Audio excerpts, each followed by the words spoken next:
Nuestro ministro que viene desde el Polo Norte, perdón, desde Canadá. Aleluya, estar con nosotros. Amén, amén. Aleluya, ¿cómo están?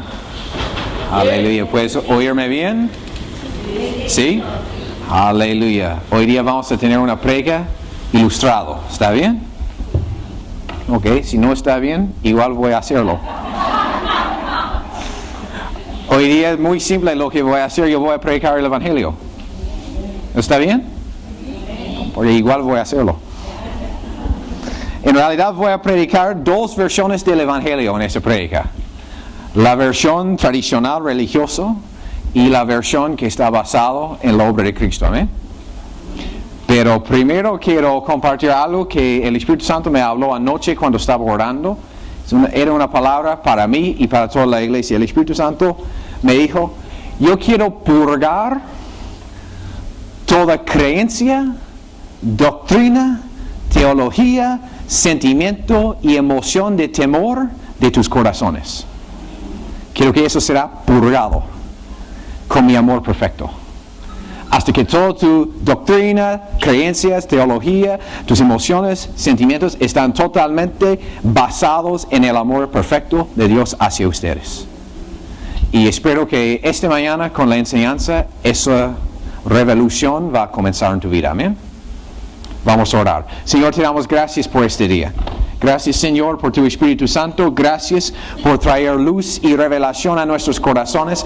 Gracias por revelar este día el Evangelio verdadero. Gracias por quitar toda imagen distorsionada que podemos tener acerca de tu naturaleza para ver claramente la naturaleza y la imagen de nuestro Padre Celestial. En el nombre de Jesús, todos dicen amén. Abren sus Biblias al Evangelio de Juan, capítulo 1. Juan, capítulo 1, quiero leer versículos 1 hasta 3. Dice, en el principio era el Verbo, y el Verbo era con Dios, y el Verbo era ¿quién?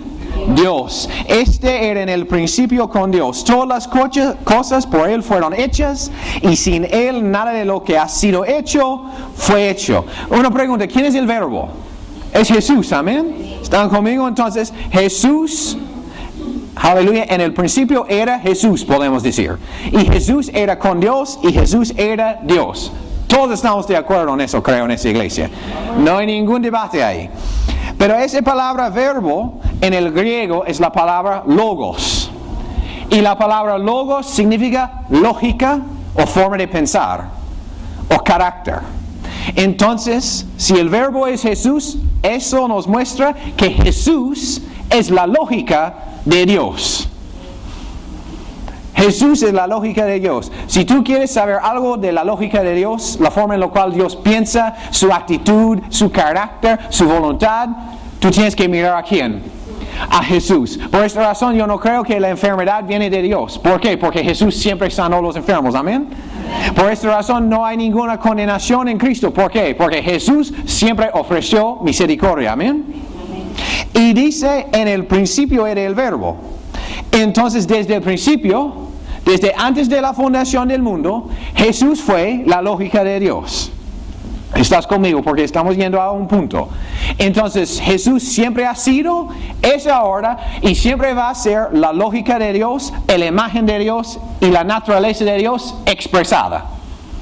Entonces cualquier imagen de Dios que es en contra de la imagen de Jesús es una falsa imagen.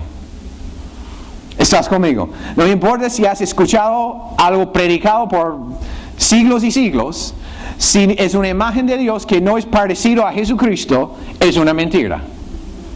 Porque Jesús siempre ha sido la lógica de Dios. Saltamos hasta el versículo 14 ahora. Y aquel verbo, ¿quién? Jesús, fue hecho carne y habitó entre nosotros. Y vimos su gloria, gloria como del unigénito del Padre, lleno de ¿qué? De gracia y de verdad. Juan dio testimonio de él y clamó diciendo, este es de quien yo decía, el que viene después de mí es antes de mí, porque era primero que yo. Entonces Jesús era antes que Juan. porque siempre ha sido la lógica de Dios. Pues la ley por medio de Moisés fue dada, pero la gracia y la verdad vinieron ¿por quién? Jesucristo. Entonces, aleluya, si la gracia vino por Jesús, eso significa que Dios siempre ha sido un Dios de gracia. No ha sido ningún momento en la historia del universo cuando Dios no ha sido un Dios de gracia y misericordia. ¿Estás conmigo? ¿Y qué dice desde ahí? A Dios nadie le vio. ¿Y cuál es la siguiente palabra? Jamás. El unigénito Hijo que está en el seno del Padre, Él le ha dado a conocer. No sé si estás entendiendo versículo 18, pero ahí Dios está diciendo que la única persona que ha visto a Dios era ¿quién? Ok, un pequeño problema ahí en nuestra teología, ¿no? Porque Abraham habló cara a cara con Dios. Moisés vio su gloria. Elías vio a Dios, vio los cielos abrieron y fue arrebatado ahí. Ezequiel, Isaías, todos los profetas han visto algo, ¿sí o no? Y aquí Juan está diciendo, el único que ha visto a Dios era ¿quién? Pero esa palabra visto significa ver claramente cómo es. La única persona que ha visto a Dios claramente como es ¿quién? Es Jesús. Por eso la única persona en el universo, en toda la historia del mundo que fue capaz de revelar a Dios como Él es ¿quién? Es Jesús. Porque Abraham vio algo. Moisés vio algo.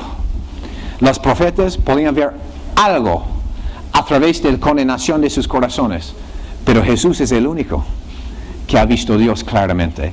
Y es la única persona que puede mostrarnos la naturaleza de Dios. Desde ahí entra un problema. Un problema en nuestra filosofía acerca del Evangelio y nuestra predicación acerca del Evangelio. Porque lamentablemente en la mayoría de las iglesias hoy en día, iglesias evangélicas, no estoy atacando a nadie, en todas las iglesias evangélicas, si es bautista, alianza, pentecostal, asambleas, mensaje feo, hasta algunos de la gracia, para predicar el Evangelio, ellos necesitan un Dios enojado para predicar su versión del Evangelio. Entonces, primero yo quiero predicarles el Evangelio tradicional de los santos evangélicos del siglo XXI. Y luego voy a predicar el Evangelio de Jesús. ¿Está bien? Entonces vamos a usar estos dos sillas. Tenemos aquí la silla santa, vestido en blanco, eso es Dios. Aquí tenemos el primer hombre, Adán. Y Dios creó el mundo, creó un huerto, paraíso, Edén. Y puso el hombre adentro del huerto. ¿Estás conmigo? ¿Para qué? Para reinar en la tierra, para expresar su imagen. Todos estamos de acuerdo con eso, ¿amén? Y el primer hombre caminó con Dios todos los días antes de la caída, ¿amén? En comunión como amigos. Ok, eso es donde hemos comenzado. Pero desde ahí sabemos que el pecado entró. Y esta relación con Dios, viviendo cara a cara, fue roto. Amén. Y tradicionalmente decimos, Dios es amor, pero también es justo. Entonces Dios en toda su santidad no puede ver el pecado. Entonces Dios tuvo que, ¿cómo se dice? Turn his back. Darle espalda al hombre pecaminoso. Y ahora el hombre pecaminoso, para acercar a Dios de nuevo, tuvo que hacer un sacrificio de sangre. Tuvo que matar a un animal y presentar sangre para satisfacer un Dios enojado. ¿Estás conmigo? Y desde ahí los sacrificios de animales no fueron suficientes para agradar a un Dios enojado. Entonces Dios no pudo tener relación con el hombre, pero en su misericordia para tener una relación con los pobres, miserables pecadores humanos, decidió hacer pactos. Entonces hizo un pacto con un hombre, Abraham, pacto de misericordia, y ahora Abraham y su familia tuvieron una relación con Dios.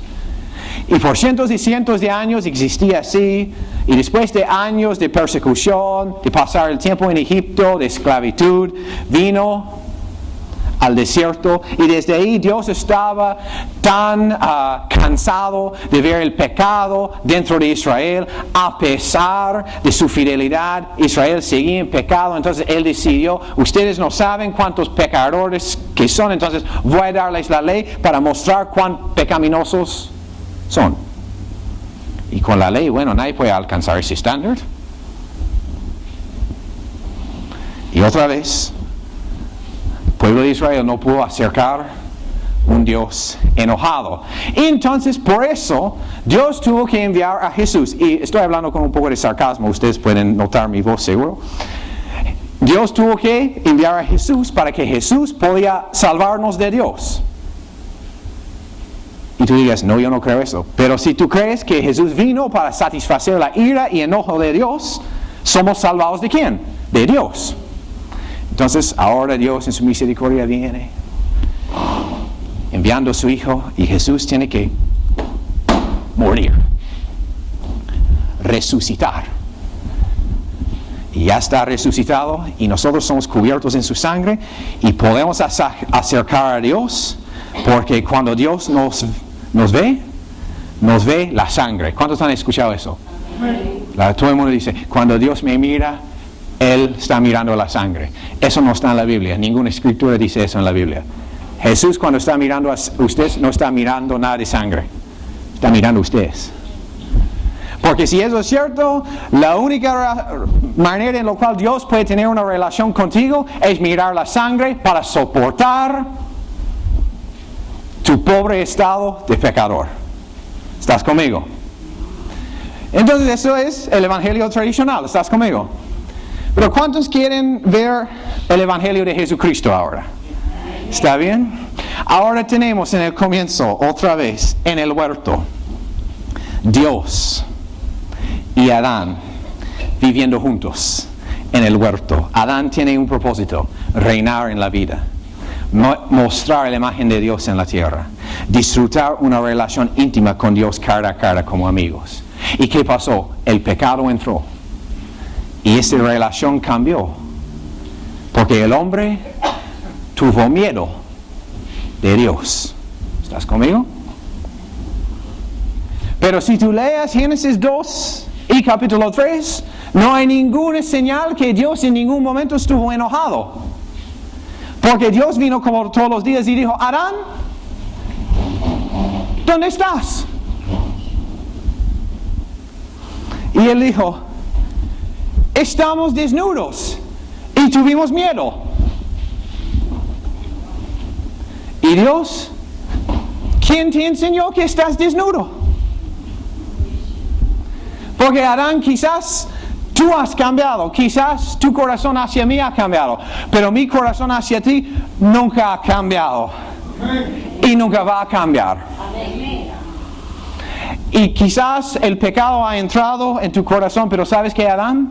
Yo te veo igual. Yo quiero que tú captes eso por un momento. Gracias a este hombre, el pecado entró en la planeta. Desde ese momento todos los seres humanos han nacido en el pecado. Desde ese momento ha existido la muerte, porque no hubo muerte antes de la caída. Y a pesar de todo eso, el corazón de Dios hacia el hombre nunca cambió, porque Dios es un acosador. Aleluya. Él es el gran acosador, que nunca va a dejar de perseguirte. Amén.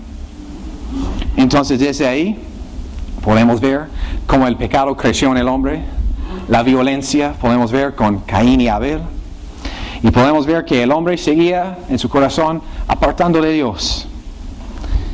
Pero un día Dios vino a un hombre llamado Abraham y dijo: Abraham. Y Abraham no era cristiano. Abraham vino de una familia que adoraba el sol y la luna. Y dijo: Abraham, voy a bendecirte. Voy a hacerte una bendición para todas las familias de la tierra. No porque tú eres bueno, simplemente porque yo soy bueno. Y desde ahí entró el pacto abrámico, un pacto de gracia, un pacto de misericordia. Pero Abraham no era el hombre más santo de la Biblia en ninguna manera. Un día Abraham tuvo unos problemas con los egipcios, con Faraón, y él dijo a Faraón, hagamos un trato acá. Yo te voy a dar esa mujer, se llama Sara, que es mi hermana, y vamos a ser protegidos. ¿Cuántos pueden decir que él no era el esposo del año? ¿Cuántos pueden decir regalar tu esposa a otro hombre para salvar tu propia vida es pecado? ¿Nadie cree que es pecado? ¿Es pecado, sí o no? ¿Qué pasó con Abraham? Su corazón cambió. ¿Estás conmigo? Pero si lees la historia, Dios habló a Faraón diciendo, no tocas a esa mujer. Es la esposa de mi profeta. Mi profeta. Que acabo de mentir, mi profeta. Porque Dios es el gran acosador. Él quiere estar contigo más que tú quieres estar con Él. Y desde ahí pasan años y años más y llegamos ahora otra vez al desierto, en el monte Sinaí. Y Dios dijo al pueblo de Israel, quiero confirmar el pacto que he tenido con tus padres. ¿Cuál fue el pacto? El pacto abrámico, el pacto de gracia, el pacto de misericordia, y ustedes van a ser un reino de sacerdotes. Significando que todos ustedes van a tener esa relación cara a cara conmigo. Todos ustedes van a tener el derecho de entrar a mi presencia en cualquier momento. Pero ellos dijeron, Moisés, subes al monte, escuches lo que Dios tiene que decir, cualquier mandamiento que Él va a dar, nosotros lo haremos. No queremos una relación con Dios, queremos una ley. Y por esa razón la ley nunca fue parte del plan de Dios. Porque en Hebreos capítulo 10 dice, sacrificios no me agradaron. Dios nunca quiso dar la ley. Pero a pesar de eso, a pesar que el pueblo de Israel quisieron un sistema de normas, quisieron un tabernáculo natural, quisieron sacrificios, que ni tenían el deseo de una relación personal con Dios, Dios dijo, está bien, pero cuando construyes el tabernáculo, la primera cosa que tienes que construir es un propiciatorio. Porque a través del propiciatorio yo voy a acercar a ustedes. Porque yo tengo noticias para ustedes. Aún el tabernáculo en el antiguo pacto no fue una manera para Dios, no fue construido para que los hombres podían acercar a Dios, sino para que Dios podía acercar a los hombres. Y vamos a pasar algunos años más, cientos de años. Un hombre que tenía un corazón conforme al corazón de Dios, el rey David. David era un adorador. Encantaba pasar tiempo en la presencia de Dios. Bajo su gobierno trajo el arca del pacto de los filisteos. Construyó un tabernáculo. Y en ese tabernáculo nadie tuvo que hacer sacrificios para entrar en la presencia de Dios. Todos podían entrar. Hay una escritura que dice que David en un momento dormía acostado de la arca para estar en la presencia de Dios. Él tuvo esa relación cara a cara con Dios. ¿Estás conmigo? Pero David se volvió un poco ocioso en su trabajo y dejó de entrar en la guerra con los hombres y decidió pasar todos los días en el último piso de su castillo, en su jacuzzi, con su corona, tomando margaritas todo el día. Y por la ventana veía en otros departamentos allá donde vivía Betsabé y su esposo. Y bueno, ustedes ya conocen el resto de la historia. Entonces, David cometió adulterio. La mujer volvió embarazada. Mató a su esposo. Su corazón apartó de Dios. Y tienes que entender, bajo la ley, adulterio, matar a alguien así, ¿tú sabes cuál fue la consecuencia por eso? La muerte. Tenías que morir, tenías que ser juzgado. Y David no tuvo temor de eso. Si eso fue hoy en día, nosotros decimos que, Dios mío, realmente tiene su conciencia caracterizado totalmente. Piensen en eso nomás. Y No solo eso, para entrar en la presencia de Dios después de pecar en el antiguo pacto, tienes que hacer un sacrificio. Pero ¿sabe qué? David ni hizo un sacrificio, entró el lugar santísimo. ¿Sabes por qué? Porque David supo, el base de mi relación con Dios no es mi fidelidad hacia Él, es su fidelidad hacia mí. ¿Y sabes quién escribió? Eso es revelación gratis de la redención de Dios. ¿Sabes quién escribió Proverbios 31? Mujer prudente y todo eso. Salomón. Y muchos teólogos dicen que está escrito sobre su madre. Su madre era Betsabé. Eso se llama el poder del Evangelio. Entonces ahora, unos miles de años más pasan. Y estamos en el año 27 DC. Y por miles de años ahora, la religión del judaísmo ha vuelto una religión corrupto. Los judíos no querían una relación personal con Dios. Todos los días hay sacrificios en el templo. Pero Dios sigue siendo un acosador. Y Él sigue con el deseo de tener una relación personal con la humanidad. ¿Estás conmigo? Entonces, ¿qué hizo Dios en medio de esa generación tan perversa? El tabernáculo, aleluya. Dios se hizo carne, encarnó. Y vino a esta generación. Y ahora Jesús, la lógica de Dios, estuvo en forma de hombre. Y vino un día una mujer samaritana. Samaritana era una mujer que no tenía pacto con Dios. Era una raza menor delante de los ojos de los judíos. Y Jesús vino diciendo, ¿dónde está tu esposo? Ella, yo no tengo esposo. Sí, has tenido 5. Ay, Dios mío, tú eres una profeta. Y él dijo, yo soy más como una profeta. Y bebes del agua que yo te voy a dar, nunca vas a tener sed. Porque Dios es el gran acosador. Y desde ahí vino un día la mujer que fue atrapado en el acto de adulterio, culpable. Y Jesús dijo a los fariseos, al quien no tiene pecado, ¿qué? Tira la primera piedra. Y los fariseos se fueron. Pero esa mujer en ese momento sabía, esto es el Hijo de Dios. Él sí tiene el derecho de tirar una piedra. Porque él no tiene pecado. Y él sí puede condenarme. Y Jesús dijo, yo tampoco te condeno. ¿Y sabes qué? En nuestra Biblia dice, yo tampoco condeno, ¿y cómo es? Anda, ve y no peques más. Pero ¿sabe qué? Eso no está escrito en el original. El parte de ve y no peques más no está escrito ahí. Y simplemente yo no te condeno. Pero los traductores quizás pensaban que eso era demasiado bueno. Y yo no estoy diciendo... Estás pensando, tú estás diciendo, está bien vivir en pecado. No estoy diciendo eso. Pero lo que sí estoy diciendo, aun si tu vida no cambia, Él tampoco te va a condenar. Aun si nada va a cambiar en tu vida, Él tampoco va a condenarte. Porque Él es el gran acosador.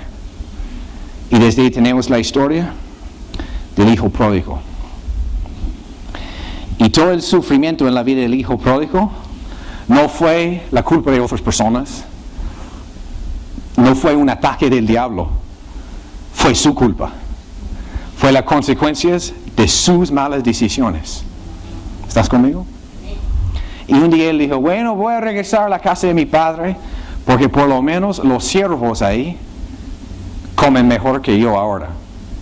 ¿Sabes qué? Eso no era un corazón de arrepentimiento. Él no tuvo ningún sentido de remordimiento por sus acciones. Simplemente quería algo para comer. Y pensaba, bueno, yo voy a regresar y ser siervo nomás. Porque ya no soy hijo. Soy una persona de, digamos, ¿correcto decir? Segunda clase. Como muchos cristianos. Cosas pasan en sus vidas y piensan, yo soy cristiano, pero soy como segunda clase de cristiano. Mis sueños, mis metas, todo eso, nunca voy a cumplir eso ahora porque yo soy cristiano de segunda clase. Amén. Pero ¿qué pasó? Él estaba regresando para ser un siervo. Y la palabra dice que el Padre vio a él de lejos. Porque el Padre estaba buscando a su hijo perdido. Aún que todo lo que él hizo era su propia culpabilidad, el Padre nunca dejó de creer en su hijo. ¿Por qué? Porque el Padre tuvo fe en la semilla de amor que él sembró en su hijo. Y sabía que el amor sin condiciones sembrados siempre produce una cosecha. ¿Amén? Aleluya. Entonces el corazón de Dios hacia el hombre nunca cambió. Pero los judíos en esa época, a la hora de la hora, no recibieron eso. Entonces eso presentó un problema bien grande por Dios. Miles de años, su creación, la humanidad, ha vivido con una imagen de Él distorsionado. Y hasta el punto que Él vino en forma de hombre para mostrarlos su verdadera naturaleza. Entonces Dios dijo, y eso es versión de Dustin Noseworthy Internacional, ¿no? En mi imaginación Dios dijo, ustedes no quieren una relación conmigo. Ustedes sienten culpables. Ustedes sienten temor y vergüenza. Ustedes no quieren acercarme por temor de juicio. Ustedes tienen un concepto de mí totalmente distorsionado. Ustedes tienen iniquidad en su corazón, y iniquidad simplemente significa sentimientos de culpabilidad. Ustedes tienen pensamientos en tu cabeza cuando miran en el espejo que es imposible que Dios pueda amarme. Entonces hay solo una solución por eso. Yo voy a ir a la cruz y toda tu iniquidad voy a llevar en mi cuerpo. Y no voy a morir para que, y eso es radical, no voy a morir para ustedes. Voy a morir para que ustedes también puedan morir conmigo. Juntamente crucificados con Él. Jesús no vino para morir para nosotros. Él vino para, su muerte era para que tú y yo podamos morir con Él. Y resucitó para que tú y yo podamos ser resucitados con Él. Aleluya.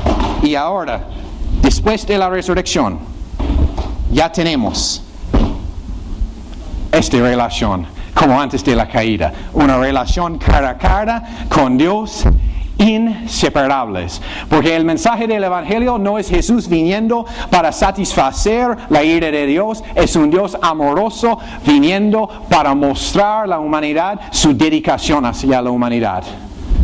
Para redimirnos del pecado. Jesús no murió para salvarnos de Dios. Jesús murió para salvarnos más que todo de nosotros mismos. Jesús murió para salvarte de tu propio egoísmo. Aleluya. Pero ya después de la cruz, por miles de años, los cristianos, aunque esto es su posición, viven así. Pero lo más que tú quieres vivir así, tu Padre, pero tú no sabes lo que yo he hecho. Yo he fracasado miles de veces.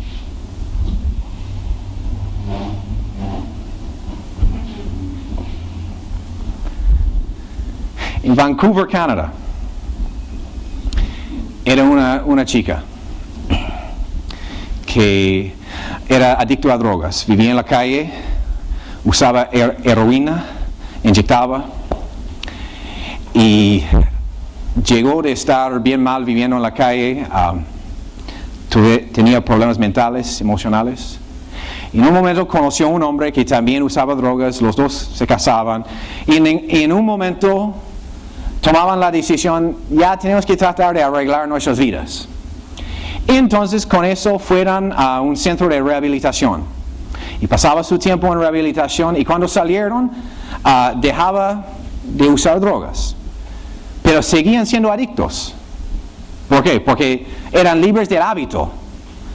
de usar la droga, pero seguían siendo adictos, seguía luchando con el deseo, ¿no? Seguía yendo a su clase, ¿no? Cada semana diciendo yo soy tal y soy adicto de heroína y tiene, no sé, 90 y tantos días limpio.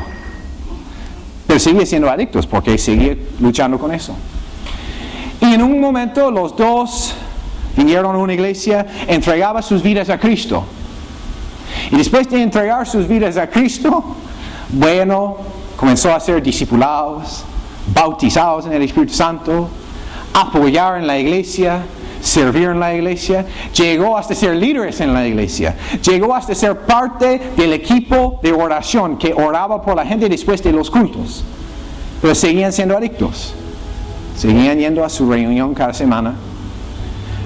Pero comenzaba a ministrar sanidad, la mujer comenzaba a fluir palabra de conocimiento y fluir fuerte proféticamente, ministrando a la gente. Y pasó 10 años así, uno de los principales líderes en la iglesia.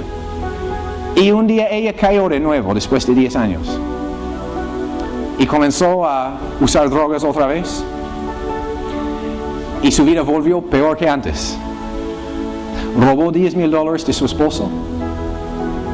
Dejó a su esposo, se divorciaron. Ella terminó trabajando como una prostituta en la calle para sostener su hábito. Y estaba viviendo en una casa en una parte de Vancouver que es bien feo, con gente que usaba drogas nomás. Y ella estuvo, después de inyectar un día, pensando, yo he blasfemado a Dios. Yo he sido líder. He ministrado sanidad. He fluido en los dones del Espíritu. Mejor que me suicidio. Y inyectaba un dosis bien fuerte. Y en su, digamos, vuelo, tuvo una visión de Jesús. Y Jesús vino y paró delante de ella. Y Jesús en la visión tomó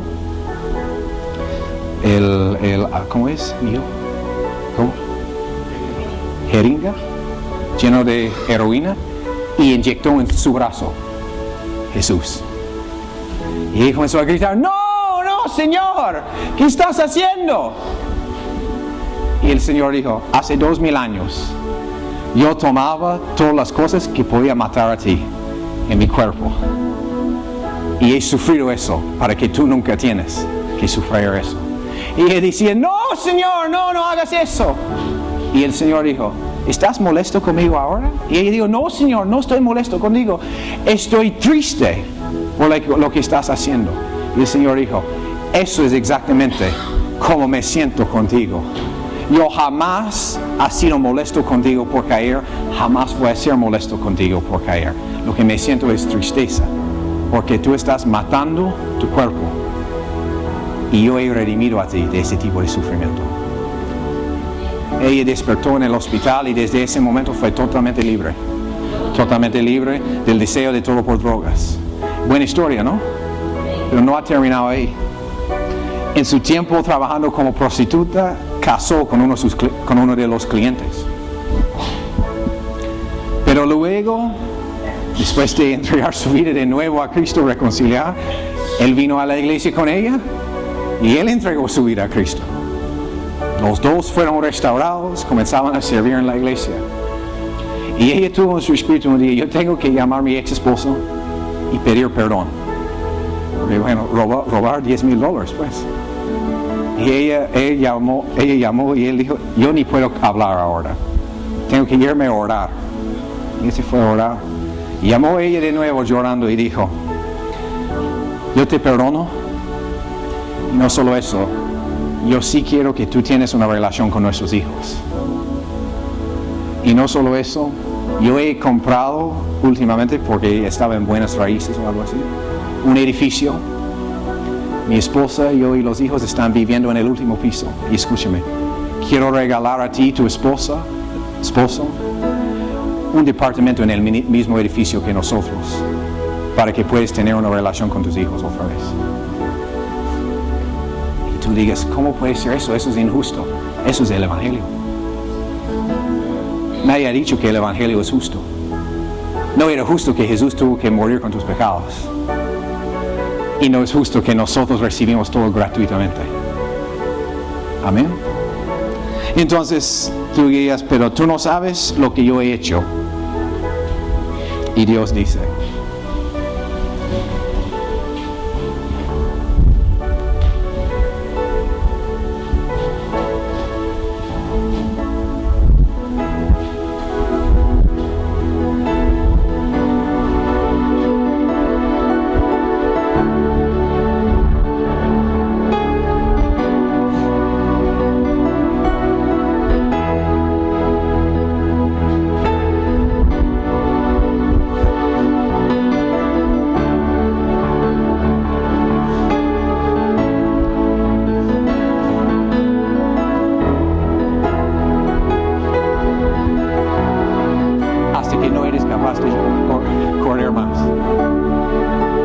aleluya. Así que no puedes correr más de Él. Él va a seguir persiguiendo a ustedes. Hasta el último aliento. Aleluya. Él sigue. Porque es el gran acosador. El Evangelio no es un mensaje de un Dios que siempre ha tenido una disposición a ser enojado, sino un Dios que siempre ha tenido una disposición de ser amoroso y misericordioso. En Corintios dice que la debilidad de Dios es más fuerte que los hombres. Y yo siempre pensaba, eso dice que Dios, ¿no? En la manifestación más chico de su poder es más fuerte que yo. Pero la realidad es ahí en el lenguaje original, la palabra debilidad es debilidad. Yo pensaba, Dios mío, estamos mal si Dios Altísimo tenemos una debilidad. Pero luego he aprendido cuál es la debilidad de Dios. ¿Quieres saber? Sus hijos. Sus hijos. Ustedes son su debilidad, amén. Aleluya. ¿Puedes adorar a un Dios tan bueno? Vamos a ponernos de pie. Aleluya. Gracias, Señor. Gracias por tu bondad, Señor. Aleluya. Gracias que tú nunca dejas de creer en nosotros. Aleluya. Aleluya. Yo quiero que todos ustedes cierren sus ojos ahora. Y yo quiero que tú visualices a Dios Padre parado al frente de ustedes ahora, mirando a ustedes cara a cara. Sus ojos son llenos de amor. Aleluya. Sus palabras son llenas de afirmación y aceptación. Desde su corazón hay un río de amor fluyendo hasta tu corazón en ese momento. Aleluya. Y Él está diciendo, tú eres mi hijo o mi hija amado, con quien yo tengo complacencia. Aleluya. Y ahora mismo, si hay una área en tu corazón, una área en tu vida en la cual tú estás luchando, yo quiero que ahora mismo tú te rindes eso delante de Dios y recibes su amor y su aceptación en esa área. Entonces, Espíritu Santo, te doy gracias por ministrar amor y compasión a los corazones de cada persona acá. Aleluya. Shiko rabasola mahaha. Halamasoho. Halemedegosotho. Gracias, Señor, tú estás sanando memorias del pasado, porque al final no tenemos un pasado, porque estamos en Cristo. Aleluya. Aleluya. Aleluya. Condenación y culpabilidad por errores. Dios está sanando ahora. Aleluya. Dios está diciendo en medio de tus errores, yo nunca he dejado de estar contigo. Yo he estado contigo siempre, estoy contigo y siempre voy a estar contigo, dice el Señor. Aleluya. Aleluya. Aleluya. Gracias, Señor. Gracias, Señor, ahora por eso. Gracias por la revelación de tu amor. Y ahora yo quiero que tú visualices a Dios abrazándote. Y recibes ahora un abrazo de tu Padre Celestial.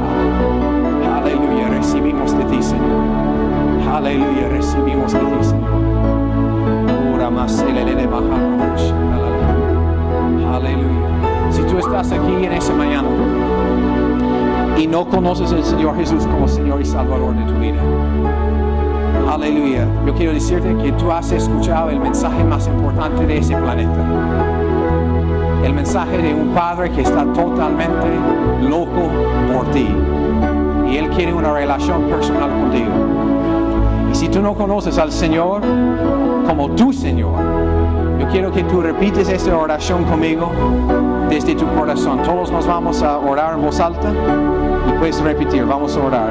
Digo conmigo: Señor, reconozco mi necesidad de ti. Reconozco mi necesidad de un Padre Celestial. Yo quiero ser tu hijo. Hoy día yo recibo tu Espíritu en mi vida. Yo creo con mi corazón y confieso con mi boca que Jesús es mi Salvador y mi Señor. Y de hoy en adelante voy a caminar con mi Padre Celestial. En el nombre de Jesús. Amén. Si tú has hecho esta oración por primera vez, levanta tu mano nomás. Queremos hacerte una bienvenida a la familia de Dios. Aleluya, aleluya. Salamama. Aleluya. Me parece que todos son creyentes. Entonces voy a orar una oración más para terminar. Señor, yo oro para toda esa iglesia la oración de Pablo, que podemos conocer y comprender el gran amor que tú tienes para nosotros, para ser llenos de la plenitud de Dios. Porque Señor, tú eres amor, y ser lleno con tu plenitud es ser lleno con tu amor, tu compasión y tu misericordia. Yo oro eso, Señor, y te doy gracias por empezar una revolución en nuestro corazón para ver claramente la naturaleza de nuestro Padre Celestial y transmitir eso al mundo. En el nombre de Jesús. ¿Todos dicen? Amén.